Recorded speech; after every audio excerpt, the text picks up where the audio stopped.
Hello friends, कैसे हो आप लोग? Welcome to my YouTube channel. कैसे हो आप लोग? उम्मीद करती हूँ कि आप सभी लोग स्वस्थ होंगे और आपका परिवार भी स्वस्थ होगा। कैसी चल रही है आप लोगों की तैयारी? आपको मैंने सेल पूरा अच्छे से डिटेल से बहुत अच्छे से धीरे-धीरे 2 क्लास लेके पूरा समझाया, तो आप उसको पढ़े हो मतलब अटेंड किए हो, कमेंट करके बताना आपको क्लास कैसी लगी, ठीक है? तो जैसे कि मैंने बताया था कि हमारा सेल कंप्लीट हो चुका है, तो सेल से आज हम टिश्यू पढ़ेंगे। टिश्यू और हमारे जो स्केलेटन है उसके बारे में पढ़ेंगे, ठीक है? मतलब जो एक तरह से टिश्यू मतलब ऊतक पढ़ेंगे और हड्डियों के बारे में पढ़ेंगे, समझ गए? क्या पढ़ेंगे? ऊतक और हड्डियाँ, ठीक है? तो पहले देखो, क्या ऊतक पहले तो आप ये जानो कि हम टिश्यू कहते हैं क्या? उस ऊतक कहते किसे? किसे कहते हैं ऊतक? पहले ये जानो कि ऊतक कहते किसे हैं? क्या क्या मैं बोल रही हूँ ऊतक कहते किसे हैं? तो ग्रुप ऑफ सेल मतलब कोशिका कोशिका के संग्रह को टिश्यू कहते हैं, ऊतक कहते हैं। क्या कहते हैं? ऊतक कहते हैं। क्या कहते हैं? ऊतक कहते हैं, ठीक? कोशिका के संग्रह को मतलब cell a group of cell a group of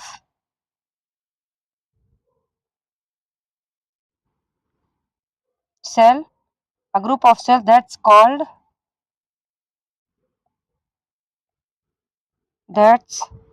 that's are called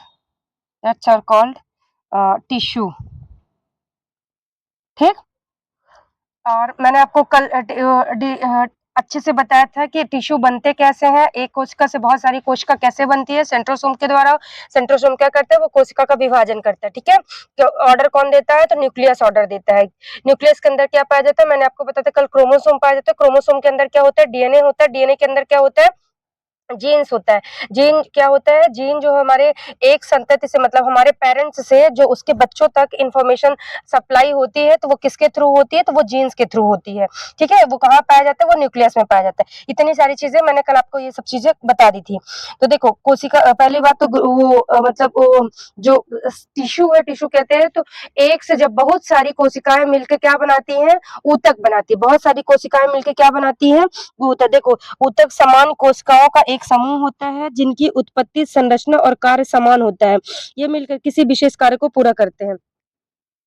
बहुत सारी सेल मिलके आपस में ऊतक बनाती है, इतना ठीक है। अब जो ऊतक है मतलब देखो अब मैंने बताया था सेल 2 प्रकार की होती है, एक प्लांट सेल होती है, एक एनिमल सेल होती है। तो देखो मनुष्य में मतलब ह्यूमन में कितने प्रकार का सेल हो जाता है कि तो पशुओं और मनुष्य में कितने प्रकार प्रकार का ऊतक पाया जाता है, टिश्यू पाया जाता है, तो वो 4 प्रकार का होता है। कितने प्रकार का? अब जैसे एक ये भी क्वेश्चन 4 प्रकार का होता है, ठीक है? क्वेश्चन ये अगर पूछ ले कि ऊतक के मतलब टिश्यू स्टडी ऑफ टिश्यू क्या बोलते हैं? हिस्टोलॉजी। क्या बोलते हैं? हिस्टोलॉजी, ठीक है? हिस्टोलॉजी बोलते हैं, ठीक है? और ये कितने टाइप का होता है? 4 टाइप का। पहला उपकला ऊतक, दूसरा संयोजी ऊतक, तीसरा पेशी ऊतक, चौथा तंत्रिका ऊतक। पहला क्या होता है? उपकला। उपकला मतलब उपकला, उप मतलब उप मतलब एक के ऊपर एक, एक के ऊपर एक, एक के ऊपर एक उसको क्या बोलते हैं? उसको उपकला बोलते हैं। तो एक यह शरीर के बाहरी स्तर को ढक के रहता है, जो हमारे स्किन है उसको मतलब तो इस स्किन को का जो टिश्यू होता है, स्किन का जो टिश्यू होता है उसको बोलते हैं उपकला ऊतक। तो स्किन में कौन-सा टिश्यू पाया जाता है? उसमें उपकला ऊतक पाया जाता है। यह शरीर की बाहरी सतह को ढक के रखता है, शरीर की गुहाओं की परत बनाता है और ग्रंथियों का निर्माण करता है। किसका निर्माण करता है? ग्रंथियों का निर्माण करता है। उदाहरण उदाहरण के लिए त्वचा, उदाहरण के लिए क्या होता है? त्वचा, मुंह की अंदरूनी परत में जो मुंह है उसके इंटरनल पार्ट होता है। मुंह का इंटरनल पार्ट क्या? फेस का मुंह का इंटरनल पार्ट, ठीक है? तो त्वचा हो गया, मुंह की अंदरूनी परत हो गई और आंत की परत, ठीक? ये यहाँ पाया जाता है। इसके बाद आता है दूसरा संयोजी ऊतक।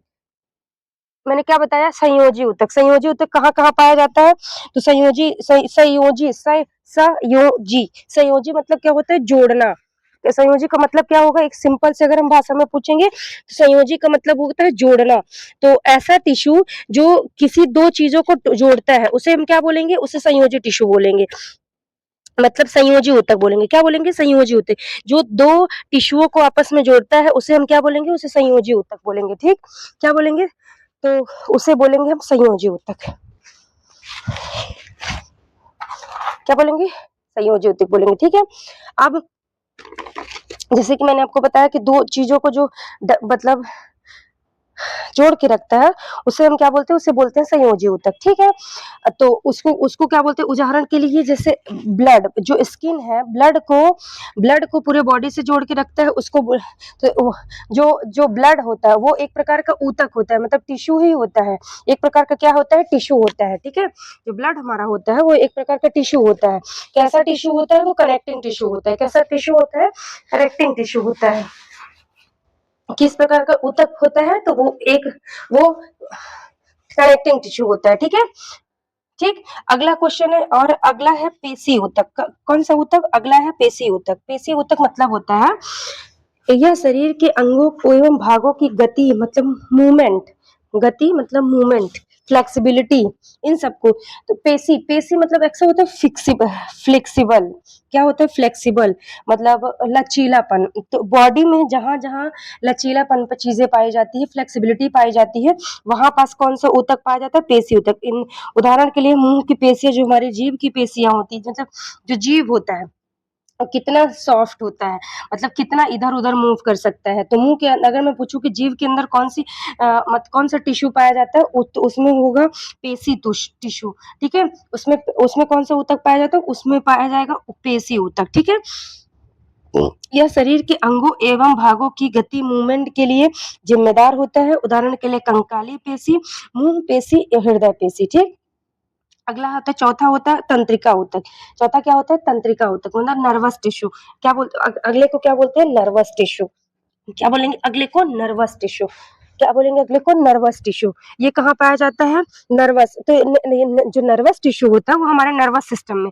आपको पता है कि जो हमारा ब्रेन है, तो ब्रेन से जो हमारी बॉडी तक सारी इंफॉर्मेशन तो ब्रेन से जो हमारी बॉडी तक सारी इंफॉर्मेशन पहुंचाने की जिम्मेदारी किसकी होती है? तो वो काम कौन करता है? वो काम करता है तंत्रिका कोशिकाएं। कौन करता है? तंत्रिका तंत्र, ठीक है? उसको बोलते हैं तंत्रिका तंत्र। तो जो हमारे स्पाइनल कॉर्ड में ये जो नर्वस सिस्टम होता है, तो जो नर्वस सिस्टम के अंदर ऊतक पाया जाता है, तो उसको बोलते हैं तंत्रिका ऊतक। उसको क्या बोलते हैं? तंत्रिका ऊतक, ठीक? एक बार फिर से बता दे रही, ऊतक मतलब बहुत सारे सेल्स आपस में मिलकर क्या बनाती है? ऊतक बनाती है। हर सेल और हर प्रकार का ऊतक मेन एनिमल्स में, मतलब जीव में कितने प्रकार का होता है? तो पहले 4 प्रकार का होता है। कौन कौन सा? एक है, पहला है उपकला ऊतक, दूसरा है संयोजी ऊतक, तीसरा है पेशी ऊतक, चौथा है तंत्रिका ऊतक। उपकला ऊतक उप मतलब एक के ऊपर एक, तो जो एक से एक के ऊपर एक रख के मतलब एक तरह से एक के ऊपर एक को रख दे तो वो ढक दिया। तो मतलब ऐसा टिश्यू जो एक एक जो बॉडी को ढक के रखता है, उसको क्या बोलते हैं? उसको बोलते हैं उपकला ऊतक, ठीक? संयोजी ऊतक, संयोजी मतलब क्या होता है? सही सम सम सम सम मतलब जोड़ना। तो एक चीज को किसी दूसरी चीज से जोड़ रहा है, एक चीज से किसी दूसरी चीज को जोड़ रहा है, उसको क्या बोलेंगे हम? संयोजी ऊतक बोलेंगे। क्या बोलेंगे? संयोजी ऊतक। एग्जाम्पल के लिए ब्लड एक प्रकार का टिश्यू है। तो किस प्रकार का टिश्यू है, ये क्वेश्चन पूछता है, तो वो है कनेक्टिंग टिश्यू। किस प्रकार का? Connecting tissue. उसको हिंदी में बोलते हैं संयोजी ऊतक, ठीक है? तीसरा है पेशी ऊतक। पेशी मतलब होता है फ्लेक्सिबिलिटी। पेशी मतलब फ्लेक्सिबिलिटी मतलब लचीलापन। तो बॉडी के अंदर जहां भी ऐसा ऑर्गन पाया जाता है जहां बहुत वो लचीला होता है, बहुत उसमें इधर उधर के घूमने की ये सारी चीजें पाई जाती है, तो जहां भी लचीलापन उपस्थित होता है तो वहां पास कौन से टिश्यू पाए जाएंगे? तो वहां पास पाए जाएंगे पेशी ऊतक। कौन से ऊतक पाए जाएंगे अगर पूछे तो? वहां पास पाए जाएंगे पेशी ऊतक, ठीक? कौन से ऊतक पाए जाएंगे? पेशी। उदाहरण के लिए जैसे लंग में हम ऐसे सांस लेते हैं ऐसे लिए ना, तो हमारे लंग्स में वो मतलब जो हमारा फेफड़ा है वो फूलता है पचकता है। तो फूलता है पचकता है तो एक तरह से लचीलापन है। जब फूल रहा है तभी हार्ड होगा तो वो कैसे फूलेगा? ठीक है, कैसे फूलेगा अगर वो हार्ड होगा? हृदय हृदय पंप कर रहा है, फूलता है पचकता है, उसमें वो भी तो फ्लेक्सिबिलिटी है। हमारे जो जीव जो है उसमें भी कितनी फ्लेक्सिबिलिटी के कारण ही तो हम बोल पाते हैं, खाने को चबा पाते हैं और सारी चीजें कर पाते हैं। किसके कारण कर पाते हैं? तो फ्लेक्सिबिलिटी के कारण, ठीक?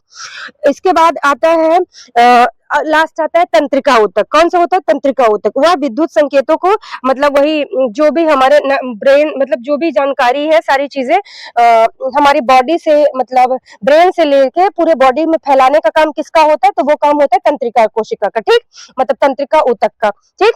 अब आते हैं प्लांट टिश्यू। अब क्या होता है? अब आते हैं प्लांट टिश्यू। तो देखो जैसे मैंने बताया कि ह्यूमन टिश्यू कितने टाइप का होता है? 4 टाइप का होता है। और प्लांट टिश्यू कितने टाइप का होता है? तो प्लांट टिश्यू होता है सिर्फ 2 टाइप का। कितने टाइप का होता है? तो प्लांट टिश्यू सिर्फ होता है 2 टाइप का। सॉरी।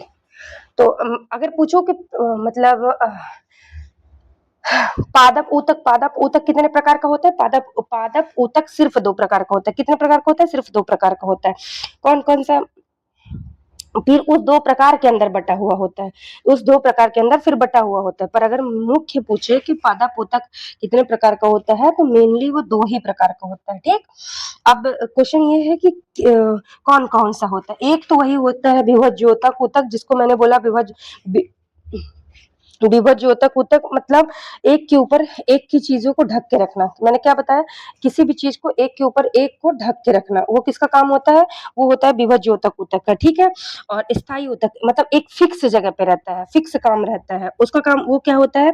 Permanent tissue. एक होता है परमानेंट टिश्यू, एक होता है मेरी मेरिस मेरिस्टेमेटिक टिश्यू। क्या होता है? इंग्लिश में भी याद रखना, एक होता है मेरिस्टेमेटिक टिश्यू, एक होता है परमानेंट टिश्यू। परमानेंट टिश्यू मत को बोलते हैं स्थायी ऊतक, और पादप ऊतक, ठीक है। तो रुको मैं बताती हूँ, देखो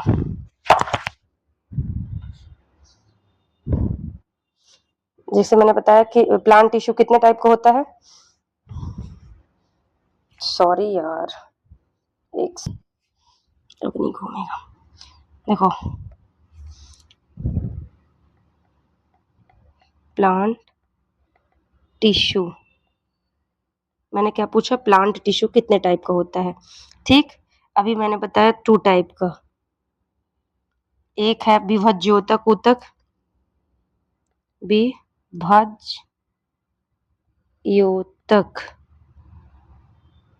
विभज्योतक ऊतक, और एक होता है स्थायी ऊतक। एक क्या होता है? स्थायी ऊतक।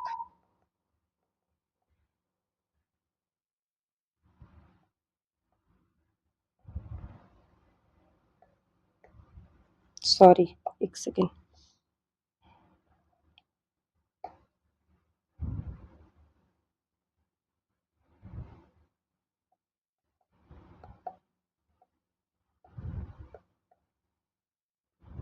ठीक, एक होता है स्थायी ऊतक।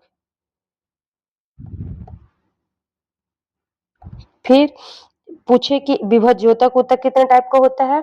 विभज्योतक ऊतक मुख्यतः 3 है, पर इतने इंपॉर्टेंट नहीं है। मेन ये वाला इंपॉर्टेंट है। इसमें पूछता है कि स्थायी ऊतक कितने टाइप का? स्थायी ऊतक भी फिर 2 टाइप का होता है। एक सिंपल,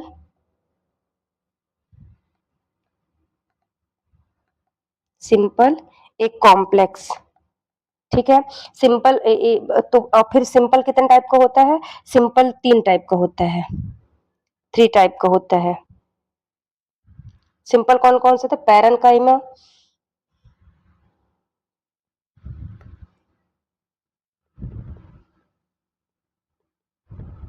पैरेन्काइमा, और ये है कोलेनकाइमा,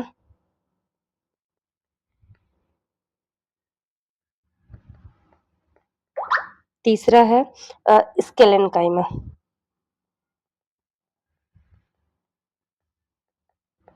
ठीक। तीसरा है स्केलेनकाइमा, ठीक।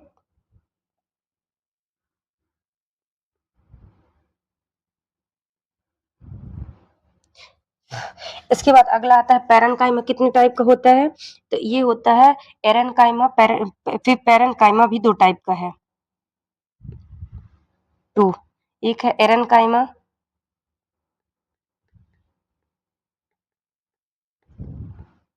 दूसरा है कोलेनकाइमा,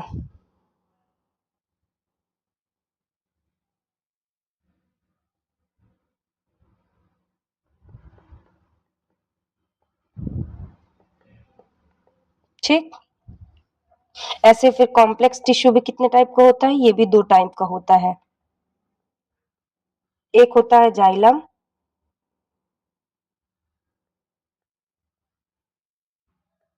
जाइलम, ये होता है फ्लोएम, ठीक? एक होता है जाइलम, एक होता है फ्लोएम।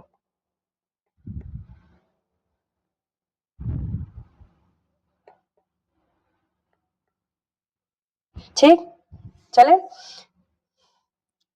और ये इसमें कोलेनकाइमा में कौन सी सेल पाई जाती है? स्केलेनकाइमा में। स्केलेनकाइमा में इसका एग्जांपल है डेड सेल। इसका एग्जांपल क्या है? Dead cell. डेड सेल इसका उदाहरण है, ठीक है? तो स्केलेनकाइमा का उदाहरण क्या है? Dead cell. जाइलम, जाइलम का काम क्या है? पेड़ पौधों में जल को ऊपर से नीचे तक, मतलब नीचे से ऊपर ले जाना। और फ्लोएम का काम क्या है? भोजन को इकट्ठा करके रखना, ठीक? Xylem, phloem. बाकी पैरेनकाइमा, ये पैरेनकाइमा का काम क्या होता है? भोजन को बनाना, भोजन को बनाना। पैरेनकाइमा का काम क्या होता है? भोजन को स्टोर करके रखना।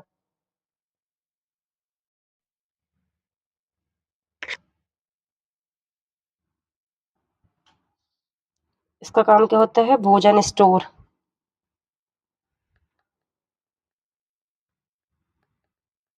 भोजन का काम होता है इसको स्टोर करके। कोलेनकाइमा का काम क्या होता है? लचीलापन, लचीलापन, ठीक? और स्केलेनकाइमा का होता है डेड सेल में पाया जाता है। एग्जाम्पल डेड सेल में, एग्जाम्पल नारियल की भूसी, नारियल भूसी, ठीक? इसमें क्या होता है? नारियल की भूसी, ठीक? देखो, ये इसमें लिखा है विभज्योतक ऊतक कितने, एक तो शीर्ष विभज्योतक ऊतक भी 3 प्रकार के होते हैं। शीर्षक ऊतक, अंतर्वेशी ऊतक, पृष्ठ। शीर्ष मतलब, शीर्षक ऊतक मतलब ऐसा ऊतक जो पेड़ के टॉप में पाया जाता है। कहाँ? टॉप में। जब जिसे देखते हो पेड़ जब उगता रहता है, पेड़ बढ़ता है, तो उसके टॉप में जो पाया जाता है उसको क्या बोलते हैं? उसको शीर्षस्थ ऊतक कहते हैं, ठीक है? और जो बीच में पाया जाता है, कहाँ पाया जाता है? देखो, ये टॉप पे है और ये बीच में है। जो बीच में पाया जाता है उसको क्या बोलते हैं? अंतर्वेशी ऊतक। कौन से ऊतक? उसको बोलते हैं अंतर्वेशी ऊतक, ठीक है? और जो गांठ में बीचों बीच, देखो इसको काट दिए, तो जो बीचों बीच पाता है, काटने के बाद जो बीचों बीच पाया जाता है उसको बोलते हैं पार्श्व ऊतक। क्या बोलते हैं? जो बीचों बीच पाया जाता है उसको बोलते हैं पार्श्व ऊतक। क्या बोलते हैं? पार्श्व ऊतक, ठीक? देखो, जो टॉप पे पाया जाता है उसको बोलते हैं शीर्षस्थ ऊतक। जो टॉप पे पाया जाता है उसको क्या बोलते हैं? शीर्षस्थ ऊतक। जो बीच में पाया जाता है उसको बोलते हैं अंतर्वेशी ऊतक। और जो एकदम से काटने पर बीचों बीच पाया जाता है उसको बोलते हैं पार्श्व ऊतक, ठीक है? और ऐसे स्थायी ऊतक, स्थायी ऊतक को मैंने बताया। स्थायी ऊतक कितने प्रकार के होते हैं? स्थायी ऊतक 2 प्रकार के होते हैं। कौन-कौन से? एक सिंपल, एक कॉम्प्लेक्स। सिंपल में कितने प्रकार का होता है? 3 प्रकार का होता है। Parenchyma, collenchyma, sclerenchyma. Sclerenchyma dead cell में पाया जाता है, जैसे जो नारियल का जटा होता है, जो भूसी मतलब जो नारियल का जो ऊपर का छिलका होता है जितना मोटा, उसको बोलते हैं, तो उसी में पाया जाता है। कौन सा? स्केलेनकाइमा, ठीक है? और जो कोलेनकाइमा है, पहले पैरेनकाइमा, पैरेनकाइमा क्या करता है? भोजन को स्टोर करके रखता है। पैरेनकाइमा का क्या काम करता है? भोजन को स्टोर करके रखता है। कोलेनकाइमा क्या करता है? भोजन मतलब सॉरी, पेड़ में जो लचीलापन, फ्लेक्सिबिलिटी प्रदान करता है। क्या करता है? पेड़ को फ्लेक्सिबिलिटी प्रदान करता है, ठीक है? और फिर जो पैरेनकाइमा, ये भी 2 प्रकार का होता है। एक एरेनकाइमा होता है, एक कोलेनकाइमा। एक एरेनकाइमा होता है, एक कोलेनकाइमा होता है, ठीक है? और इसके बाद कॉम्प्लेक्स कॉम्प्लेक्स टिश्यू भी 2 टाइप का होता है। एक होता है जाइलम, एक होता है फ्लोएम। जाइलम का काम है जल को स्टोर करता है, फ्लोएम का काम है मतलब भोजन को स्टोर करके रखना, ठीक? खत्म? बस टिश्यू इतना ही है। अब हम चलते हैं, आज अगला हमारा टॉपिक है स्केलेटन। अगला टॉपिक क्या है? स्केलेटन मतलब कंकाल तंत्रिका, कंकाल तंत्र, स्केलेटन। देखो, कंकाल, ये पहली बात तो हमारी बॉडी, कंकाल का काम क्या होता है? जो भी कंकाल का मतलब, कंकाल हम किसे कहते हैं? तो हमारी बॉडी का जो स्ट्रक्चर है, तो जो हमारी बॉडी के स्ट्रक्चर को मतलब एक तरह से जो भौतिक रूप प्रदान करता है, जो खड़े रहने में हमारे मतलब जो स्ट्रक्चर प्रदान करता है, जो भी हमारी बॉडी को जो स्ट्रक्चर प्रदान करता है, उसे हम क्या बोलते हैं? उसी को हम बोलते हैं, क्या बोलते हैं? उसी को हम स्केलेटन मतलब हड्डी बोलते हैं। क्या बोलते हैं? उसको हम हड्डी बोलते हैं। जो हमारे मतलब बॉडी को एक तरह से खड़े रहने में, बैठने में, सारी चीजें करने में हेल्प प्रदान करता है। क्या करता है? हेल्प करता है। उसको क्या बोलते हैं? उसको बोलते हैं स्केलेटन। ठीक, उसको क्या बोलते हैं, स्केलेटन बोलते हैं। ठीक, देखो कंकाल तंत्र शरीर के आकार सहारा आकार शरीर को क्या ये शरीर को क्या काम करता है, ये शरीर को ये आकार देता है। क्या काम करता है ये कंकाल तंत्र, कंकाल जो है तंत्र शरीर को आकार, सहारा, संरचना तथा सुरक्षा प्रदान करता है। सहारा क्या क्या क्या काम करता है, तो आकार, सहारा, संरचना और सुरक्षा प्रदान करता है। ठीक, यह तंत्र अस्थियों और उपास्थियों से मिलकर बना होता है। अब मैं आगे अभी आपको बताऊंगी अस्थि क्या बोलते हैं, अस्थि किसको बोलते हैं और उपास्थि किसको बोलते हैं। ठीक है, अभी मैं आपको आगे बताऊंगी अस्थि किसको बोलते हैं, उपास्थि किसको बोलते हैं। ठीक है, कंकाल मैंने बता दिया, इसका काम क्या होता है, आकार, सहारा, संरचना और सुरक्षा प्रदान करना, क्या, बॉडी को। ठीक है, ये इसके बाद जो स्केलेटन है, एक अस्थि अस्थि ये जो फोटो छोटी छोटी मतलब जो छोटी हड्डियां होती है उसको क्या बोलते हैं, उसको एक्सल स्केलेटन बोलते हैं। जो ये बड़ी हड्डी होती है, जो बड़ी हड्डी होती है इसको क्या बोलते हैं, इसको बोलते हैं उपांगी या एपिडेकुलर बोलते हैं। ठीक है, एक बुक को बोलते हैं उपास्थि, एक को बोलते हैं उपांगी कंकाल, एक को बोलते हैं अस्थि कंकाल, एक को बोलते हैं एक्सेस, एक्सेस मतलब होता है जोड़ा, और उपांगी कंकाल अलग अलग प्रकार के होते हैं। ठीक है, उपांगी कौन से प्रकार के होते हैं, अलग अलग प्रकार के होते हैं। ठीक, अब अगला है कंकाल के प्रमुख भाग, कंकाल के प्रमुख भाग। ठीक, कंकाल के प्रमुख भाग। ठीक है, देखो प्रमुख हड्डियां जैसे कहाँ कहाँ हड्डियां पाई जाती है, खोपड़ी में पाई जाती है रीढ़ की हड्डी, पसलियां, हथेली, स्कैपुला, भुजा की हड्डियां, त्रिशिद, अल्मा, ये भी सारी बोन्स है।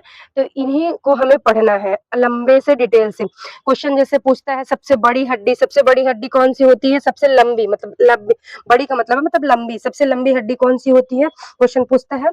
तो सबसे लंबी हड्डी कौन सी है, आप मुझे बताओ। फीमर की हड्डी, कौन सी हड्डी, फीमर की हड्डी जो है वो सबसे बड़ी या लंबी हड्डी उसको हम बोलते हैं। समझ गए, सबसे लंबी हड्डी किसको बोलते हैं, फीमर की हड्डी को। ठीक, सबसे लंबी हड्डी किसको हम बोलेंगे, वो होती है फीमर की हड्डी। ठीक, अभी मैंने आपको बताया सबसे लंबी हड्डी किसकी होती है, फीमर की हड्डी, सबसे लंबी हड्डी फीमर की हड्डी। ठीक, सबसे छोटी हड्डी कहाँ की है, तो सबसे छोटी ये हाथ में जो उंगलियां होती है, ये देख रहे हो, जैसे आप अपने हाथ का देखो, हाथ में देखो तीन तीन तीन तीन ऐसे ये लाइन टाइप में बनी होती है, यहीं से उंगलियां जो हमारी मुड़ती है, फर्स्ट से भी मुड़ जाएंगे, सेकंड से मुड़ जाए, थर्ड से भी मुड़ जाती, तो जो फ्लेक्सिबिलिटी, तो वो सबसे छोटी हड्डियां कहाँ पाई जाती है, तो हथेली में, जैसे कलाई की हड्डियां, जैसे कलाई की हड्डियां। ठीक, सबसे चपटी हड्डी कहाँ पाई जाती है, खोपड़ी की हड्डी। अनियमित हड्डियां कहाँ पाई जाती है, बहुत सारी कशेरुकी में पाई जाती है। सबसे छोटी, सबसे लंबी और सबसे छोटी हड्डी वैसे तो स्टेपिस बोलते हैं कान की हड्डी को। कान की हड्डी जो होती है सबसे छोटी हड्डी होती है, कहाँ की, जो कान की हड्डी होती है वो हड्डी क्या होती है, सबसे छोटी हड्डी होती है। ठीक है, आगे चले। अब जैसे ये हड्डी, जो हड्डियां हैं ये बनी किसके होते हैं, क्वेश्चन ये देखो, ये स्केलेटन बना किसका होता है, अगर क्वेश्चन ये पूछे कि स्केलेटन जो है ये किसका बना होता है, मतलब जो ये अस्थियां हैं ये किसकी बनी होती है, स्केलेटन जो है वो किसका बना होता है, तो पहली बात तो ये अस्थि किसकी बनी होती है, ये बनी होती है कैल्शियम और फास्फोरस की, किसकी, सॉरी फास्फेट की, किसकी, कैल्शियम प्लस फास्फेट, किसकी, कैल्शियम, कैल्शियम और मुख्य रूप से कैल्शियम और फास्फेट के बने होते हैं, कैल्शियम और फास्फेट, क्या, कैल्शियम और फास्फेट। ठीक, इसके बाद अस्थि बनी होती है किसकी, और सबसे मतलब हार्ड हड्डी जो है वो सबसे बॉडी का सबसे हार्डेस्ट पार्ट होता है, बॉडी का जो है सबसे हार्डेस्ट पार्ट क्या होता है, तो वो होता है हड्डी। ठीक है, बोन्स का बनना, जैसे बोन्स का बनना स्केलेटन का बनना क्या कहलाता है, और स्टडी ऑफ स्केलेटन, इसके हड्डियों के अध्ययन को क्या बोलते हैं, तो हड्डियों के अध्ययन को बोलते हैं ऑस्टियोलॉजी, क्या बोलते हैं, ऑस्टियोलॉजी, क्या बोलते हैं, ऑस्टियोलॉजी। और बनना क्या कहलाता है, ऑस्टी बॉडी कहलाता है, क्या बनना है, हड्डियों का बनना क्या बोलता है, क्या कहलाता है, ऑस्टियो बॉडी, हड्डियों को बनना क्या कहलाता है, ऑस्टियो बॉडी। ठीक, इतना कंफर्म हुआ किसकी बनी होती है, कैल्शियम और फास्फेट की, मैंने बता दिया।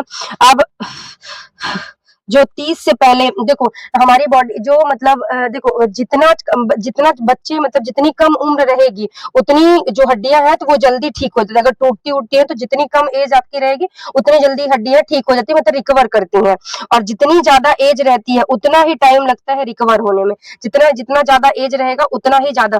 तो टाइमिंग मतलब रिकवर टाइम अप्रॉक्स 30 माइनस मतलब 30 से कम होना चाहिए। अब देखते नहीं हो अगर आपके ऐसे आपके फादर होंगे, बाबा होंगे, दादा होंगे, अगर इनकी हड्डियां टूट जाती है तो इसको जुड़ने में बहुत समय लगता है। और यही जबकि छोटे बच्चे की एक टूट गई तो उसकी बहुत जल्दी मतलब जुड़ जाती है। ठीक है, ये चीज याद रखना। बाकी देखो क्या होता है, अब जो हमारी मैंने बता दिया कि बनी किसकी होती है, कैल्शियम और फॉस्फेट की बनी होती है। अब देखो एक होता है आस्थि, एक होती है उपास्थि, एक होती है कार्टिलेज मतलब आस्थि, एक होती है उपास्थि। देखो इस प्रकार की हड्डी होती है।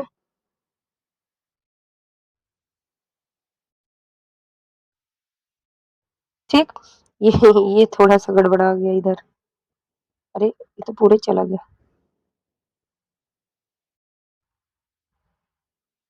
ठीक, ये वाला भाग इसको बोलते हैं। देखो ये वाला भाग जो होता है ये पूरा खोखला होता है एक तरह से। इसके अंदर ये यहाँ से इतना इतना पूरा भाग क्या होता है, ये पूरा खोखला होता है। ये कैसा भाग होता है, पूरा खोखला भाग होता है। कैसा भाग होता है, तो खोखला भाग होता है। कैसा भाग होता है, तो ये होता है खोखला भाग। ये पूरा खोखला भाग होता है। ठीक है, और यहाँ यहाँ जो है यहाँ फ्लेक्सिबिलिटी मतलब यहाँ वो उपास्थि यहाँ देखो दो हड्डियां जो दो हार्ड हड्डियों को जोड़ने के लिए क्या होता है, स्कल्टन होता है। क्या क्या होता है, तो वहां पास लिगामेंट लगा रहता है, उसी को हम बोलते हैं कार्टिलेज। क्या होता है, दो हड्डियों को दो मतलब यहाँ पास ये क्या है, ये है कार्टिलेज। कार्टिलेज ये कैसा ये फ्लेक्सिबल एरिया होता है। कैसा होता है, फ्लेक्सिबल। फ्लेक्सिबल मतलब लचीलापन एरिया, मतलब जो मुड़ जाती है, जो हम घुटना उतना मोड़ पाते हैं तो वहां पास क्या पाया, वहां कार्टिलेज पाया जाता है। कार्टिलेज कैसा होता है, कार्टिलेज कार्टिलेज जो है तो कार्टिलेज के अंदर क्या होता है, वहां पास होता है लिगामेंट। ठीक है, वहां पास होता क्या है, लिगामेंट। लिगामेंट को क्या आप जब बहुत सारे तो उसको क्या बोलते हैं, कार्टिलेज। कार्टिलेज जो है कैसा होता है, फ्लेक्सिबल होता है। अब जो ये खोखला हुआ भाग है इसके अंदर क्या होता है, इसके अंदर रहता है बोन मैरो। इसके अंदर क्या रहता है, बोन मैरो। क्या रहता है, बोन मैरो। बोन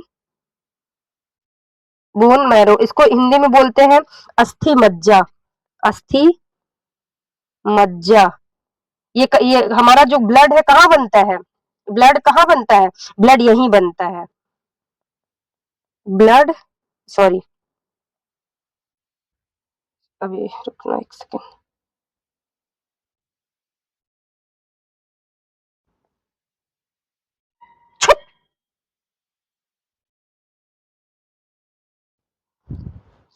क्या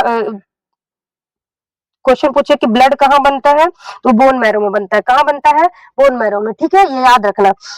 इसी के अंदर जो भी तो ये जब देखो जब ब्लड कैंसर होता है अब बोन मैरो में ही क्या होता है, ब्लड यही बनता है बोन मैरो में। इसी में आरबीसी होता है।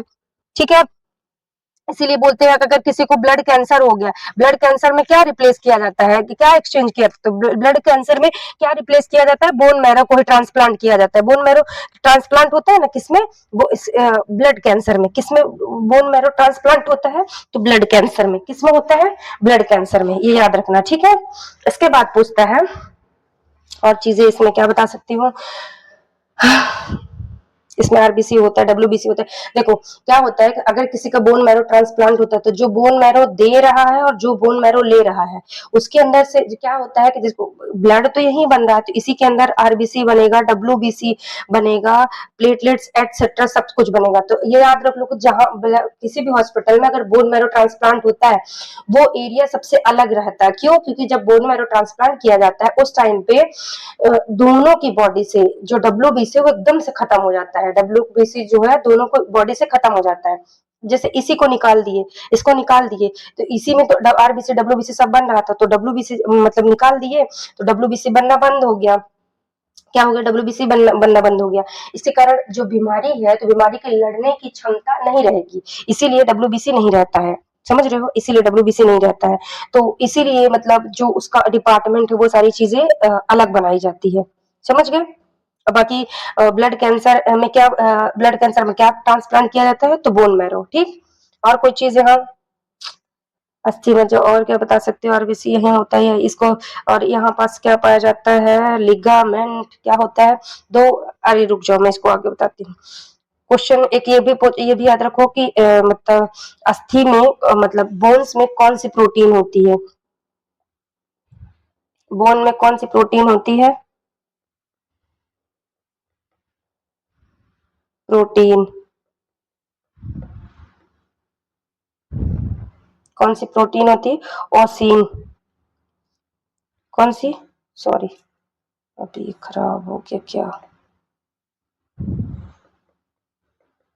ओसिन प्रोटीन, कौन सी, अरे यार चलो मैं इसको आगे बता दूंगी। देखो मैंने ये बता दिया सारी चीजें, ठीक है।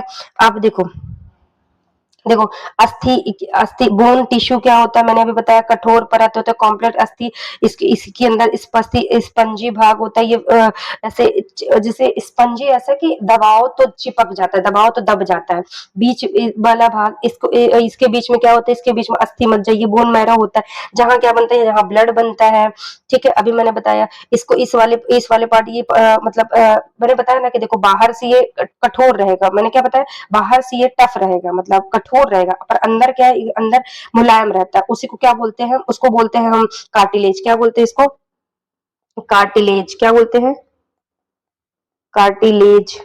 अभी मैंने बताया था आपको, यही होता है कार्टिलेज, ठीक है।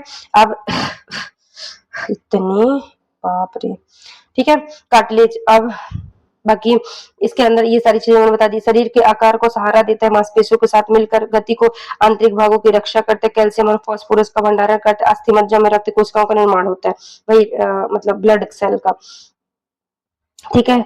और उपकला ऊतक कार्टिलेज टिश्यू लचीला चिकना और दृढ़ होता है, मैंने बताया ना फ्लेक्सिबिलिटी प्रदान करता है, कार्टिलेज जो होता है वो ये क्या करता है, ये फ्लेक्सिबिलिटी प्रदान करता है, ठीक है। जोड़ों पर घर्षण कम करना, अस्थियों के सिरों को मुलायम सुरक्षा प्रदान करना, नाक कान और श्वसन नली को आकार देना, लचीलापन प्रदान करना, विकासशील अस्थियों को सहारा देना, ठीक। अब जैसे एक होता है स्नायुबद्ध, एक होता है स्नायुबद्ध, स्नायुबद्ध पहले, अब क्वेश्चन ये पूछे कि स्नायुबद्ध, पहले तो ये जानो स्नायुबद्ध कहते किसे हैं, क्या बोलते हैं स्नायुबद्ध, स्नायुबद्ध मतलब होता है लिगामेंट, क्या बोलते हैं लिगामेंट। देखो जहां दो हड्डियां, ये क्या है, ये सॉलिड कठोर है, ये कठोर भाग है, ये भी कठोर भाग है, तो जहां, अब जैसे ये भी कठोर है, ये भी कठोर, तो इन दोनों को जहां दो कठोर भाग को जोड़ने के लिए ये जो लगा हुआ है, मतलब ये रस्सी के आकार का होता है, इसको बोलते हैं स्नायुबंध, स्नायुबंध मत याद करो, हिंदी में एकदम, इंग्लिश में याद करो, लिगामेंट बोलते हैं, क्या बोलते हैं लिगामेंट। ये ना ये असरता है, जैसे रबड़ को हम असरते हैं ना तो वो फैलता जाता है, रबड़ होती है, उसी तरह ये क्या है, ये फैलता है। तो क्या पूछे, अगर लिगामेंट कैसा होता है, तो लिगामेंट जो है वो फैलता है, उसको खींचोगे ना तो वो खींचेगा, मतलब बड़ा होगा, तो लिगामेंट बस यही पूछता है कैसा कहाँ होता है, तो दो कठोर मतलब दो हड्डियों के बीच में, वो भी कैसी हड्डी जो सॉलिड होती है, मतलब कठोर होती है, उन जैसे घुटने के भी, मतलब घुटना, हमारा घुटने में क्या है, घुटने में लिगामेंट है, जो पैर होता है, एड़ी एड़ी के ऊपर मतलब ये सीधा वाला पैर, और फुट फुट और एड़ी के बीच में क्या पहुंचा, जहाँ हमारा एड़ी जो मतलब एकदम से पैर जो है वो मुड़ता उड़ता है, तो वो वहां पास क्या पता है लिगामेंट। आपने कभी देखा होगा कि अभी हम चलते चलते थोड़ा सा अगर हमारा पैर मुड़ जाता है, थोड़ा सा पैर मुड़ जाता है तो हमें दर्द होता है, मतलब ऐसे पैर में स्वेलिंग सी आ जाती है, दर्द होता है, तो ऐसा बोलते हैं पैर टूट गया, नहीं, पर पैर मतलब थोड़ा सा दर्द हो रहा है तो पैर नहीं टूटता, क्या होता है, वही लिगामेंट में ज्यादा खिंचाव हो जाता है, क्या हो जाता है, अगर ज्यादा खिंचाव हो गया तो वही स्वेलिंग करता है और दर्द होने लगता है, वही क्या होता है, स्वेलिंग करता है और दर्द होने लगता है। हमारे हाथ में जैसे देखो आप जब मोड़ते हो, आप कभी महसूस करना हाथ में, हाथ जो ये नी मतलब कोहनी होती है, उसके ऊपर साइड हाथ रखो, और जब आप हाथ को मोड़ोगे, क्या करोगे, हाथ को फोल्ड करोगे, हाथ को फोल्ड करोगे, तो देखोगे कि एक हड्डी मुड़ रही है, और जैसे ही आप सीधा करोगे तो वो ऐसे बाहर साइड निकलती है, वो ये वाली हड्डी होती है, ये, तो ये यहाँ पास भी क्या पाया जाता है, ये भी क्या है, ये लिगामेंट है, क्या है, ये लिगामेंट है, ये क्या है, ये भी लिगामेंट है, ठीक। ऐसे ही ये देखो, ये क्या है, ये यहाँ क्या है, ये भी लिगामेंट है, ये लिगामेंट है, समझ गए, ये लिगामेंट है, ठीक। एक होता है लिगामेंट, एक होता है टेंडन, एक होता है फासी। तो लिगामेंट दो कठोर हड्डियों को जोड़ता है, और जहां पास मतलब ऐसा महसूस नहीं होता कि हमें कोई चीज जोड़ रहा है, पर वहां वहां भी एक चीजें हमें जोड़ती है, बहुत मजबूत और कम लचीले होते हैं।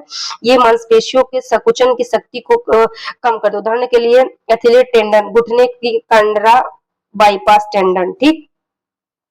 फिर तीसरा होते हैं फेशिया, ये तो फेशियल है, बाकी इसको मैं आगे आपको बताऊंगी इसको। और बाकी बस इतना जानो कि मांसपेशियों और अंगों को आवरण प्रदान करती है, ऊतकों को एक स्थान पर स्थिर रखती है, लचीला होता है, अंगों की गति में हेल्प करती है, ठीक। शहरी और स्फायरी होती है, ठीक है। तो कुछ कितने प्रकार के होते हैं, स्नायुबद्ध, कांड्रा और पेशी झिल्ली, ठीक। और देखो हड्डियों को एक चीज और याद रखो, देखो हड्डियों को हड्डियों से कौन जोड़ता है, बोन्स प्लस बोन्स कौन जोड़ेगा, और मांस प्लस मांस को कौन जोड़ेगा, अरे यार,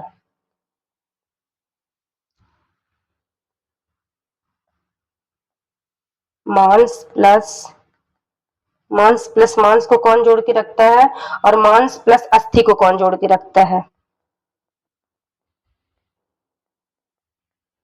अस्थि को कौन जोड़ के रखता है, तो बोन्स, अस्थि भी लिखी दे रही, चलो ठीक। बोन्स और बोन्स को कौन जोड़ के रखता है, तो इसको जोड़ के रखता है लिगामेंट, क्या, लिगामेंट, ठीक। इसको कौन जोड़ के रखता है, लिगामेंट, ठीक। और मांस प्लस मांस को कौन जोड़ के रखता है, तो फेशिया, कौन, फेशिया। मांस और मांस को कौन जोड़ के रखता है, फेशिया। और मांस और अस्थि को कौन जोड़ के रखता है, टेंडन, टेडन, कौन, टेडन। मांस और अस्थियों को कौन जोड़ के रखता है, तो मांस और अस्थियों को जोड़ के रखता है टेडन, कौन जोड़ के रखता है, टेडन, ठीक। मांस और अस्थियों को कौन जोड़ के रखता है, टेडन, ठीक। और कुछ, अब देखो, अब मैं ये बताती हूँ, एक होता है कुछ बाहरी कंकाल, कुछ देखो हमारी बॉडी में कैसे कंकाल पाए जाते हैं, हमारी बॉडी में आंतरिक कंकाल, मतलब इंटर एक्सो स्केलेटन नहीं है हमारी बॉडी में, एक्सो स्केलेटन नहीं, हमारे हमारी बॉडी में जो है, देखो हमारी बॉडी में इंडो स्केलेटन है, क्यों, क्योंकि हमारी बॉडी में अंदर, हमारी बॉडी के मतलब मांसपेशियों के अंदर पाई जाती है, कहाँ पाई जाती है, मांसपेशियों के अंदर पाई जाती है, और वो क्या करती है, वो हमारी बॉडी को एक तरह से खड़ा होने में, चलने में, फिरने में, इन सब में हेल्प कर रही है, ठीक है। तो हमारी बॉडी के अंदर जो हड्डियां पाई, उसको क्या बोलते हैं, उसको इंडो स्केलेटन बोलते हैं। और जो बॉडी के बाहर पाई जाती है, जैसे इसमें, जैसे वो काकरोच होता है, काकरोच के ऊपर हड्डी पाई जाती है, इसीलिए तो आपने कभी देखा कॉकरोच करके धीरे से मार दोगे बैठ जाएगा, पर ऐसा आपको लगेगा मर गया, पर वो मरता नहीं है, आपने देखा होगा, ठीक है। उसके अंदर, उसके बाहर कौन सा, उसके बाहर मतलब हड्डी जो है बाहर पाई जाती है, समझ गए। केकड़ा हो गया, कीट हो गया, झींग हो गया, घींगा हो गया, दीमक, इन सब में बाहरी स्केलेटन पाया जाता है, ठीक, सिर्फ उनको प्रोटेक्शन के लिए, ठीक। अब देखो हड्डियां, पहले मैं ये बताती हूँ कि हड्डियों अब कहाँ कितने प्रकार की हड्डियां पाई जाती है, ठीक है। देखो जो आंतरिक कंकाल और बाह्य कंकाल के बाद जो आंतरिक कंकाल है वो कितने टाइप में है, ठीक है, कितने टाइप में है, तो पहला है, तो पहला तो देखो आंतरिक कंकाल,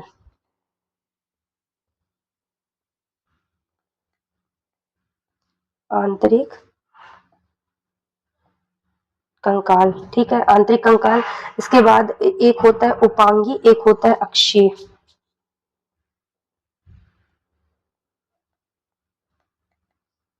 एक होता है उपांगी, एक होता है अक्षीय, ठीक, इसे बोलते हैं एक्सेस, ठीक है।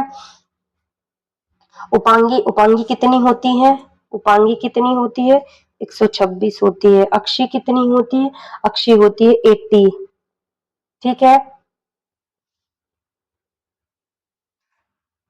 ये काहे के लिए हेल्प होती है, चलने फिरने में, चलने फिरने में, ठीक। अक्षी किसमें हेल्प करती है, ये मतलब जोड़े में होती है, स्पाइनल कॉर्ड में पाई जाती है,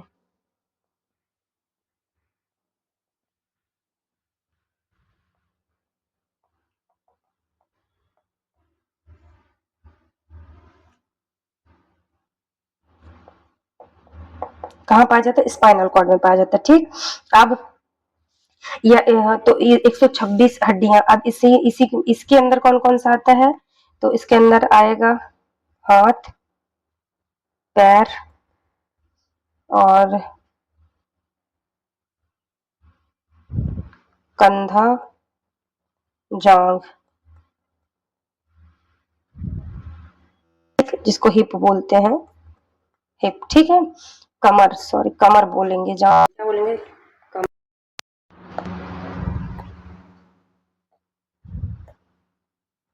ठीक, अक्षय में, इसका अक्षय में मैंने बता दिया, लंग, फेस, हेड। ठीक, अब चलो पढ़ते हैं किस हड्डी को क्या बोलते हैं, क्या बोलते हैं, किस हड्डी को क्या बोलते हैं। ठीक, सबसे पहले आता है हमारे हाथ। क्या आता है सबसे पहले? हमारा हाथ। ठीक है, तो देखो पहली बात तो हाथ, हाथ में कौन कौन सी, लोअर लोअर अपर हिंड, हाथ को क्या बोलते हैं? ये हाथ है, ये क्या है? हाथ है, ये पैर है। ठीक, देखो हाथ में कौन कौन सी? सेपल, ह्यूमरस, रेडियस, अल्ना। इसका है स्कैपल से। हाथ में कौन कौन सी पाई जाती है? तो हाथ में पाई जाती है ह्यूमरस, रेडियस, अल्ना। हाथ में कौन कौन सी पाई जाती है? Humerus, radius, ulna. Humerus, radius, ulna. हाथ में कौन कौन सी पाई जाती है? तो हाथ में पाई जाती है ह्यूमरस, रेडियस, अल्ना। इसके बाद carpal, metacarpal, phalanges. Carpal, carpal, metacarpal और फ्लैजिली। कार्पल किसको बोलते हैं? कलाई को। ठीक, कंधे से नीचे वाले भाग को ह्यूमर, हाथ के सीधे वाले भाग को रेडियस, नीचे वाले साइड अल्ना, कलाई कार्पल और मेटाकार्पल, और हथेली वाले भाग को क्या बोलेंगे? फ्लैजिली। अंगुली अंगुली को क्या बोलेंगे? फ्लैजिली, और हथेली वाले भाग को बोलेंगे मेटाकार्पल। ठीक, अब ह्यूमरस कितनी होती है? ह्यूमरस एक होती है, एक होती है, रेडियस भी एक होती है, अल्ना भी एक होती है। कार्पल 8 होती है। मेटाकार्पल कितनी होती है? मेटाकार्पल 5 होती है। कितनी? 5 होती है। और फ्लैजिली कितनी होती है? ये 14 होती है। ठीक, अब तो कितनी हो गई? 14, 8, 5, ये टोटल तो एक हाथ में कितनी हो गई? 30 हो गई। कितनी? 30। और 2 हाथ हो गया तो 60। ठीक, 60 हड्डियां हो गई। अब एक, अभी मैं बताती हूँ। अब आते हैं पहले पैर में। पैर में femur, patella, tibia, fibula. Femur, patella, tibia. अब इसमें सिर्फ एक एक्स्ट्रा यही जाती है। देखो आएगा तो सेम सेम, बस एक एक्स्ट्रा इसमें 1, 2, 3, 4, 5, 6 आएगा, तो इसमें 7 आएगा। रीजन, ये जो घुटने वाले में, घुटने में एक अलग से हड्डी पाई जाती है। देखा होगा किसी घुटने का ट्रांसप्लांट होता है, आप कभी घुटने को छूना तो वो घुटना जो है अलग से एक हड्डी है। घुटना जो है एक अलग से हड्डी ही है, अलग हड्डी है। समझ रहे हो? तो घुटने को क्या बोलते हैं? पटेला। तो देखो femur, patella, tibia, fibula. Femur भी एक, पटेला भी एक, टिबिया भी एक, फ्यूबुला भी एक। टार्सल, अब इसको क्या बोलते हैं? कार्पल। उसको क्या बोलते थे? कार्पल। और इसको क्या बोलते हैं? टार्सल। इसको क्या बोलते हैं? टार्सल। क्या बोलते हैं? टार्सल। टार्सल में कितनी हड्डी पाई जाती है? 7। और यहाँ कहाँ पाई जाती थी? 8। तो यही जो यहाँ पास एक कम हो गई, तो ये पटेला आ गई। कौन सी आ गई? पटेला, घुटने में चली गई। ठीक, और मेटाटार्सल वही 5, और मेटाटार्सल, फ्लेजिसडी यहाँ 14। ये भी क्या हो गया? 30 गुणे 2 बराबर 60। ठीक, 120 हड्डियां होगी। अभी मैंने कितना बताया? 126, 126 में बताया। अब देखो 120 हो गई। कमर में कौन सी पाई जाती? कैल्विक पाई जाती है। स्कैपुला, कैल्विक और स्कैपुला कहाँ पाई जाती है? कमर में। 4 हड्डी अभी है। कमर में कौन कौन सी पाई जाती है? कमर में कैल्विक, स्कैपुला। कमर में कौन पाई जाती है? कैल्विक और स्कैपुला। ये कहाँ पाई जाती है? कमर में।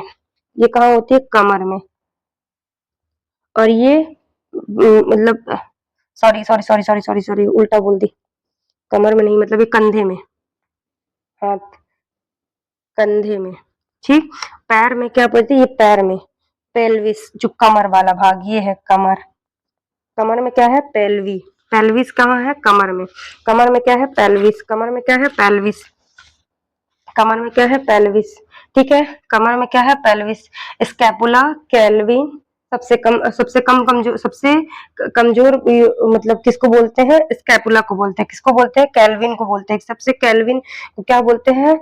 सबसे मतलब कमजोर, इसी को ब्यूटी बोन भी बोलते हैं। इसको क्या बोलते हैं? Beauty bone.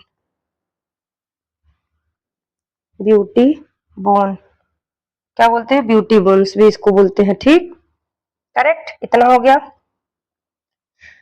फिर से बता दे रही, हाथ में क्या क्या पाया जाता है? हाथ में humerus, radius, ulna, carpal, metacarpal और फ्लैजिला। ठीक, ऐसे ही पैर में क्या जाते हैं? Femur, patella, tibia, fibula, tarsal, metatarsal, phalanges. ठीक, जांग, कंधे में क्या पाया जाएगा? स्कैपुला, आगे पीछे की ओर स्कैपुला, आगे की ओर कैल्विक, जिसे ब्यूटी बोन कहते हैं, कैल्विक। ठीक है, और पैर में क्या जाएगा? पैल्विक। पैर में क्या जाएगा? पैल्विक। ठीक, अब चले आगे। अब आता है ये कैल्विक, पेल्विक, ह्यूमरस, रेडियस, ये सारी चीजें हैं, यही सेम चीज जो अभी मैंने बताया। ये देखो, इसको मैंने अलग से बना दिया है, पेल्विक, सेल्विक, स्कैपुला। ठीक है, संयुक्त रूप से ये हड्डियां हैं। ठीक है, पेल्विक, स्केल्विक, सेपुला, कूल्हे की हड्डियां, हिप बोन्स इसको बोलते हैं। ठीक है, क्या बोलते हैं इसको? इसको हिप बोन, हिप बोन्स। अभी मैंने बताया था ना, कमर, कमर का हिप वाला भाग। अगला है 126 कंप्लीट। अब आता है 126 कंप्लीट के बाद अब आता है अब किसमें आता है? अक्षी वाले में, एक्सिस वाले में, जिसमें मतलब जोड़े में जो पाई जाती है। किसमें पाई जाती है? जो जोड़े में पाई गई है। किस तरह में पाई गई है? जोड़े में। तो एक्सिस में रीढ़ में कितनी हड्डियां पाई जाती है? एक्सिस में रीढ़ में, रीढ़ की हड्डी में कितनी है? 26। कितनी है? 26 रीढ़ की हड्डी में। और ऐसे रिब्स में कितनी पाई जाती है? रिब्स में 26, सॉरी 24। कितनी? 24 कहाँ है? रिब्स में। और एक है स्टर्म, स्टर्म फ्री होती है, एक है स्टर्म, वो फ्री रहती है। स्टर्म कहाँ होती है? एक होती है। ठीक है, और एक हेड में कितनी होती है? ना बोलते 14 का, 14 का चांद खत्म कर दे, तो वही पूरे फेस बस में तो 14 पाया जाता है। और पूरे सर में कितनी पाई जाती है? सर में पूरे 29 पाई जाती है। कितनी? 29। और फेस में सिर्फ 14। ये देखो, कपार में 22 अस्थियां, कपाल में 22 अस्थियां, इसमें तो लिखा 22। और कपाल स्थिति 8, 14, चेहरा 8, 14। ठीक है, रीढ़ की हड्डी में, रीढ़ की हड्डी में 26, रीढ़ की हड्डी में 26।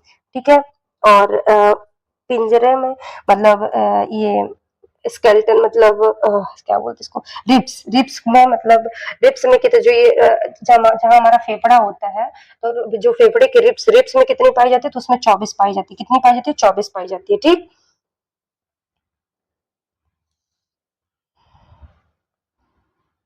अब देखो, अब वो मैंने बताया कि अब मुंह में, हेड में कितनी पाई जाती है? अभी मैंने बताया हेड में कितनी पाई जाती है? 29।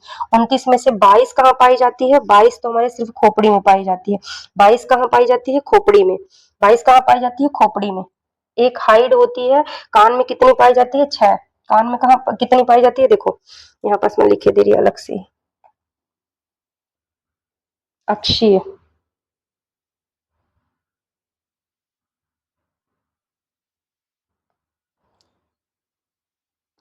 अक्षीय, अक्षीय में कितनी है?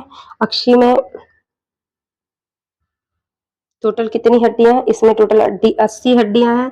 इसमें रीढ़, रीढ़ की हड्डी में कितनी पाई जाती है?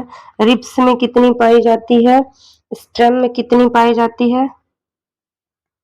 और हेड में कितनी पाई जाती है? रिब्स में 26, रिब्स में 24, स्टेम में 1 और हेड में 29, टोटल 80 हुआ। ठीक, अब हेड में टोटल कितनी है? तो हेड में है, खोपड़ी में एक होता है, खोपड़ी एक होता है हाइड, इसको हाइड बोन ही बोलते हैं। जो फांसी लगता है तो यही हाइड बोन टूट जाती है। और ये कान, खोपड़ी में कितनी पाई जाती है? हाइड, खोपड़ी में कितनी पाई जाती है? 22, सॉरी, अरे क्या हो गया, खोपड़ी में कितनी पाई जाती है? 22। ठीक। और हाइड एक होती है गले में फांसी में टूट जाती है जिससे इंसान मर जाता है। कान में 6, कान कितनी पाई जाती है? 6। अब खोपड़ी में 22 में, खोपड़ी में से मैंने बताया, और कपार मतलब एक तरह से सिर, कपार, ब्रेन, कपार में कितनी है? 8, और फेस में कितनी है? 14, और कपार में कितनी है? 8। करेक्ट। पूरा फ्लो चार्ट ही बना दिया। ठीक। अब इसमें सबसे मजबूत कौन सी हड्डी होती है? ये होती है मैंडिबल हड्डी। कौन सी? मैंडिबल हड्डी। ये सबसे मजबूत हड्डी होती है। जो हमारा दाढ़, जिसको दाढ़ बोलते हैं, जबड़ा, जबड़े का नीचे वाले भाग, नीचे वाला भाग ही, नीचे वाले भाग में ही को ही मैंडिबल हड्डी बोलती है। सबसे मतलब मजबूत हड्डी होती है। ठीक है। कपाली हस्ती मस्तिष्क की रक्षा करती, चेहरे की हड्डियां, आंख, नाक, मुंह, दांतों के संख्यात्मक कुल हड्डी 22 है। ठीक है। अब ऊपर के दृश्य में कपाली गुंबद देखो, फ्रंटल हड्डी, पैरालाइट हड्डी, ऑक्सीपिटल फ्रंटल हड्डी, इसको जिसको हम इसको अग्रमस्तिष्क बोलते हैं, उसमें कौन सी हड्डी पाई जाती है? उसमें फ्रंटल हड्डी पाई जाती है। मध्य मस्तिष्क में पैरा ईटल हड्डी पाई जाती है, और पश्चिम मस्तिष्क में ऑक्सीपिटल हड्डी पाई जाती है। ठीक। बाकी कुछ और इम्पोर्टेंट फैक्ट्स देख लो। जैसे देखो, सबसे लंबी अस्थि मैंने बताया, सबसे जांघ की हड्डी, जिसे जांघ की हड्डी से ह्यूमरस जांघ की हड्डी कहते हैं। सबसे छोटी हड्डी कार्पल अस्थि, कलाई में जो पाई टार्सल, उसी को बोलते हैं सबसे छोटी है, लगभग घनाभाकार की हो जाती है। सपाट अस्थि कौन है? कपाल की, कपाल जो कपार में जो सर में होती है, उसको बोलते हैं सबसे सपाट अस्थि। अनियमित अस्थि, अनियमित कशेरुकाएं मतलब फ्लेक्सिबिलिटी वही, और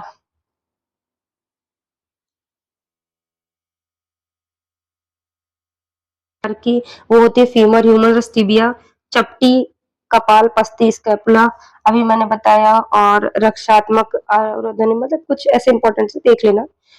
बाकी देखो ये है, देखो शरीर में कुल कितनी सोचा बच्चों में कितनी होती? 300 होती हैं। सबसे लंबी हड्डी फीमरस, सबसे छोटी स्टेपस कान की, सबसे मजबूत हड्डी फीमर। और ब्लड कहाँ बनता है? बोन मैरो में बनता है। बोन मैरो कहाँ होता है? जो मतलब ऐसे अभी कौन सी प्रकार की हड्डी अभी मैंने जो ऐसे ये नल के प्रकार की मतलब सॉरी पाइप के प्रकार की हड्डी, नलिकाकार हड्डी होती है, उसके अंदर बोन मैरो होता है। वहीं पास क्या बनता है? वहां पास ब्लड बनता है। उससे ब्लड के अंदर जो भी आरबीसी, डब्ल्यूबीसी, ये सारी चीजें उपस्थित होती है। तो ब्लड कहाँ बनता है? तो ब्लड बनता है बोन मैरो में। ठीक है।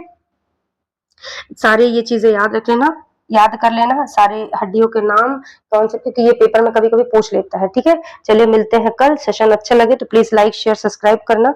मिलते हैं कल। ठीक है। और प्लीज अपनी पढ़ाई कंटिन्यू रखो, स्टॉप करने की जरूरत नहीं है, क्योंकि समय जल्दी से अब नोटिफिकेशन आ जाना है अभी अगस्त में और सितंबर में, तो कंटिन्यू रखो। चलिए मिलते हैं कल। Thank you.